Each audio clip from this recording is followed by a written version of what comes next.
What is the symbolic meaning of number 4 in the Bible? This is part 23 of the Revelation study. We've been working our way through the book of Revelation, and we see it's a highly symbolic book. And we're just about to go into part 24, which is the 4 beasts of Revelation that pop up all through the book of Revelation, notably in Revelation 4. And we need to look at the number 4 because we've seen like the number 7, the number 12, the number 24 have spiritual meanings. And we see there's many numbers in the book of Revelation that have symbolic meanings. The number 3.5.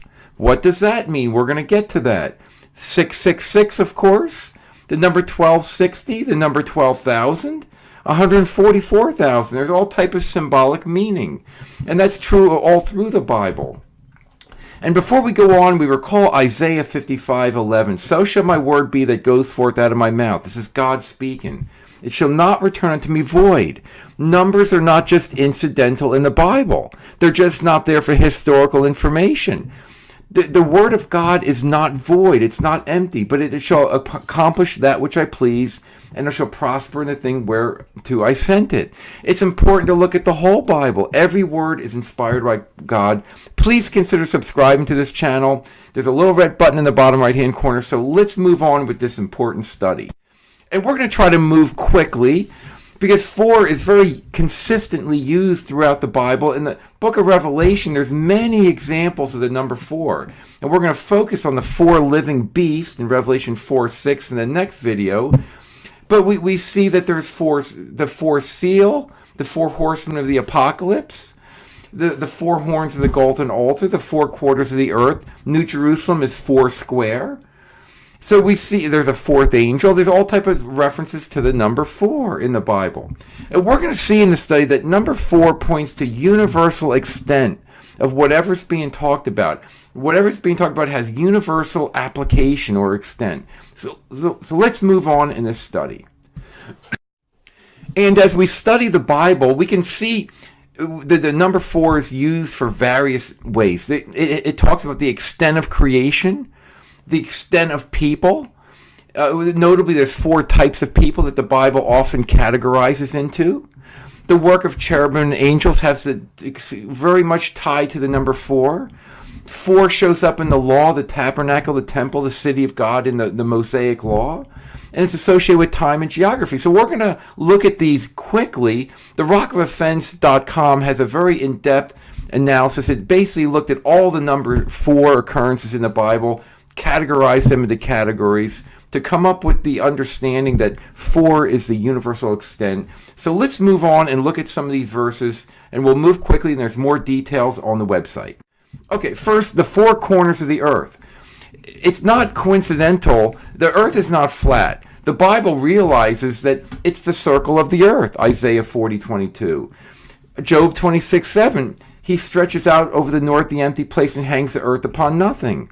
So the Bible recognizes that the earth is a round ball, but it also uses the 4 corners of the earth to describe the extent of the earth.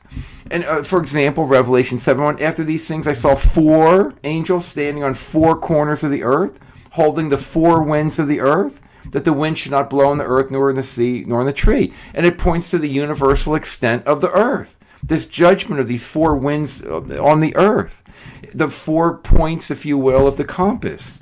Isaiah 11:12, he shall set up an ensign for the nations, and there shall assemble the outcasts of Israel, and gather together the dispersed of Judah from the 4 corners of the earth.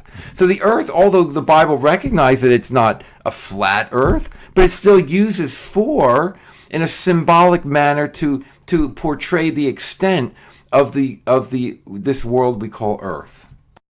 We also see the 4 points of the compass. The Bible, God designed the 4 points, the north, south, east, and west. There's not 5, there's not 6, there's not 8. In the Bible, very clearly we see 4 directions of the compass. Genesis 28, thy seed shall be the dust of the earth and shall spread abroad to the west, to the east, to the north, to the south. From the beginning, God created 4 points of the compass, 4 directions. It's a universal number. All through the Bible, it's used that way. Psalm 107:3. Gather them out of the lands from the east, from the west, from the north, from the south. The 4 points. Revelation 21:13. The east, this is the New Jerusalem. East, 3 gates. North, 3 gates. South, 3 gates. West, 3 gates. The 4 points. So this is a universal law of God, this number 4. Okay, and 4 points to the uttermost places. And we saw in Revelation 7:1 about the 4 angels in the 4 corners of the earth holding the 4 winds of the earth. The universal extent that the wind should not blow in the earth, nor the sea, nor any tree. It's the uttermost places that these winds come from. Mark 13:27, he shall send his angels and shall gather his elect from the 4 winds, from the uttermost part of the earth to the uttermost part of heaven. So we see that 4 can point to the uttermost part, the universal, all 4 directions to the maximum extent. It represents universality, the uttermost extent.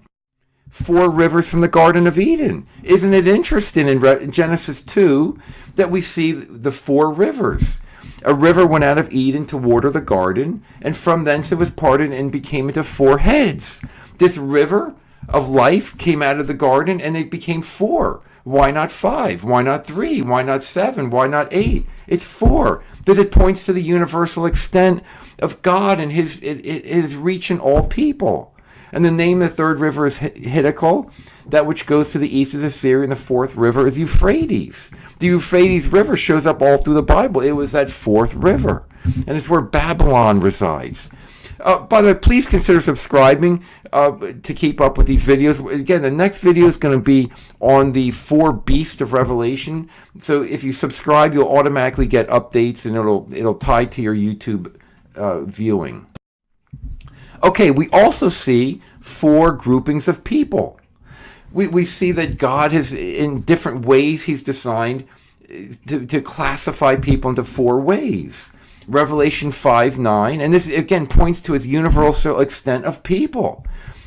For thou wast slain, speaking of Christ, and has redeemed us to God by the blood.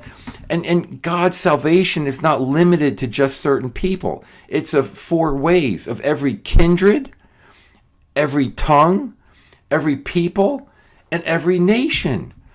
It's in 4 ways. We see that again in Revelation 11:9, and we see it again in Revelation 14:6, talking about salvation and the gospel going all directions of the world. And when we look at kindred, that literally means tribe. It means that people that are related by blood or by race. So it goes to every race. The gospel's not limited to just a certain types of people. It goes to everybody. It's tongues, every language of the world. The gospel goes forth. And it's still exploding, and because of the internet and the ways to get the word out, it goes to all nations. The peoples, they have the same cause. They're a people of God. They have certain philosophies, or even sports fans are called, well, that's a people because they all gather together because they're all fans. So it's when people gather together for a cause. And finally, nation or Gentile. It's the countries or city-states. It's a geographical extent. So God is all wise and all fair, and he goes out and to the whole world to call his people from every walk of life. Okay, there's 4 judgments of God in Ezekiel 14. How much more when I send my 4 sword judgments upon Jerusalem? The sword, the famine, the beast, the noisome beast, and the pestilence, to cut off from it man and beast. This was the judgment of God. Again, he uses that number 4 for the universal extent of his judgments on the land of Israel. Revelation 6, we see that occur again, which we'll look at in an upcoming video. The 4th seal, and the 4th beast said, come and see. And there's a pale horse, his name on was death, and hell followed with him. And power was given to him over a 4th part of the earth, to kill with 4 things: sword, hunger, death, and beasts of the earth. Very similar to Ezekiel 14. But again, it's those 4 judgments of God. And this is pointing to the end of days. But isn't it interesting? In Revelation 6, it's the 4th seal, the 4th beast, the 4th part of the earth, and there's 4 judgments. We can't ignore this number 4. 4 angels, Revelation 7. 4 angels standing on the 4 corners of the earth, holding the 4 winds of the earth. again, we see 4 angels, and it's the universal extent of something that's going to happen, about judgment coming. And so we see that, again, the number 4 is featured. And finally, we're going to go to this in the next video, but the cherubim are the living creatures we see in Ezekiel, and then they reappear in Revelation 4:6. So let's just look at this passage. In the midst came the likeness of 4 living creatures, and every one had 4 faces, and every one had 4 wings. And they had the hands of a man under their wings on their 4 sides. And they had their faces and their wings. Behold, one wheel upon the earth by the living creature with his 4 faces. The appearance of the wheels and their work was like unto the color of beryl, and they 4 had one likeness. How can we escape seeing that number 4? And these cherubim and these living beasts that, again, will show up in Revelation, they're called cherubim, they're called living creatures, living beasts.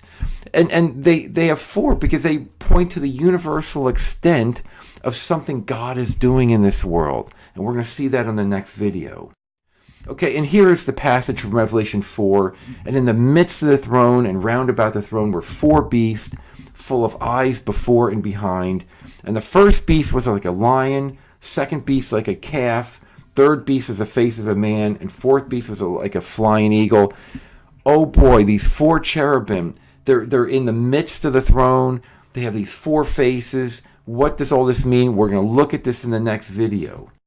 Okay, so just a quick summary of the number 4. It has to do with the universal or the uttermost extent of what God has in mind. And it could refer to the land, the creation, the 4 corners of the earth, which are symbolic for the whole earth, the 4 peoples of God, every nation, tribe, kindred, and people, all 4 types of ways to organize or group people. We saw it had to do with God's judgment, the 4 sword judgments of God. It has to do with the work of angels and cherubim. So we see that this symbolism of 4 all through the Bible, this can be used all through the Bible to understand when you're reading a passage that uses the number 4, what does that mean? It has to do with God is universal. This applies to everybody that's in the context of that passage. So let's move on. Next video, we're going to look at the 4 beasts in the throne of God. Why 4? It's a beautiful spiritual picture. Please consider subscribing, and thank you very much for watching this video.